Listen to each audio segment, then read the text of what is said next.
പലപ്പോഴും sales close ചെയ്യുന്നതിൽ salesman fail ആകുന്ന ഒരു പ്രധാനപ്പെട്ട കാരണങ്ങളിൽ ഒരു കാരണമാണ് ഈ പ്രോസ്പെക്ട്സിന്റെ മുന്നിൽ എക്സസീവ് ആയിട്ടുള്ള സിമ്പതി കാണിക്കും. പ്രോസ്പെക്ട്സിന്റെ മുന്നിൽ നമ്മൾ സംസാരിക്കുന്ന സമയത്ത് ഒരു പ്രോസ്പെക്ട്സും നമ്മളിൽ നിന്ന് അധികമായിട്ടുള്ള സിമ്പതി എക്സ്പെക്ട് ചെയ്യുന്നില്ല. ഇപ്പൊ ഒരു ഗ്രാൻഡ് മദർ അവരുടെ ഗ്രാൻഡ് ചിൽഡ്രൻസിന്റെ മുന്നിൽ കാണിക്കുന്നത് പലപ്പോഴും എക്സസീവ് ആയിട്ടുള്ള സിമ്പതിയാണ്. ഗ്രാൻഡ് മദർ ഗ്രാൻഡ് ചിൽഡ്രനോട് കാണിക്കുന്ന എക്സസീവ് സിമ്പതി പലപ്പോഴും ഈ ഗ്രാൻഡ് ചിൽഡ്രൻസിന് അവരത് കൂടുതൽ ആക്സെപ്റ്റ് ചെയ്യല്ല ചെയ്യുന്നത്, അവർക്ക് അതൊരു ഡിസ്റ്റർബൻസ് ആവുക ചെയ്യാം. ഈ സെയിം പ്രിൻസിപ്പിൾ തന്നെയാണ് നമ്മൾ ഏതൊരു കേസിലും ശരിക്കും നമ്മൾ ഏതൊരാളോടും എക്സസീവ് സിമ്പതി കാണിക്കുമ്പോൾ ഉണ്ടാവുക. ഒരു സെയിൽസ് പേഴ്സൺ അയാളെ പ്രോസ്പെക്ട്സിനോട് എക്സസീവ് ആയിട്ടുള്ള സിമ്പതി കാണിക്കുമ്പോൾ ആ സിമ്പതി അവിടെ ശരിക്കും അവർക്കൊരു ഡിസ്റ്റർബൻസ് ആണ് ശരിക്കും ക്രിയേറ്റ് ചെയ്യപ്പെടുന്നത്. അത് അവിടെ സെയിൽ ക്ലോസ് ചെയ്യാനുള്ള സാധ്യത കുറക്കുകയായിരിക്കും ചെയ്യുക. സെയിൽ ക്ലോസിംഗ് എന്ന് പറഞ്ഞാൽ ശരിക്കും ഒരു ആർട്ടാണ്, അതൊരു കലയാണ്. പല ബിസിനസ് സ്ഥാപനങ്ങളും നമ്മൾ ശരിക്കും പ്രാക്ടിക്കൽ വേൾഡിൽ കാണുന്നത് എന്താണ്, കണ്ടിന്യൂസ് ആയിട്ട് പ്രോസ്പെക്ട്സിന്റെ മുന്നിൽ ഇങ്ങനെ സംസാരിച്ചു കൊണ്ടേയിരിക്കും. ഓരോ പ്രോസ്പെക്ട്സിനെയും കൃത്യമായിട്ട് മനസ്സിലാക്കി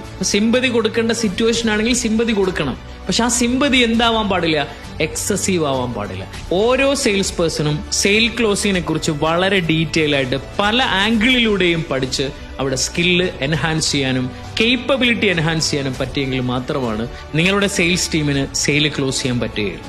നല്ല എക്സ്പേർട്ട് ആയിട്ടുള്ള, സെയിൽ ക്ലോസ് ചെയ്യാൻ കേപ്പബിലിറ്റി ഉള്ള, സെയിൽ ക്ലോസ് ചെയ്യാൻ കപ്പാസിറ്റി ഉള്ള, സെയിൽ ക്ലോസ് ചെയ്യാൻ സ്കിൽഡ് ആയിട്ടുള്ള ടീമായിരിക്കണം നിങ്ങളുടെ സെയിൽസ് ടീമിൽ ഉണ്ടാവേണ്ടത്. Thank you.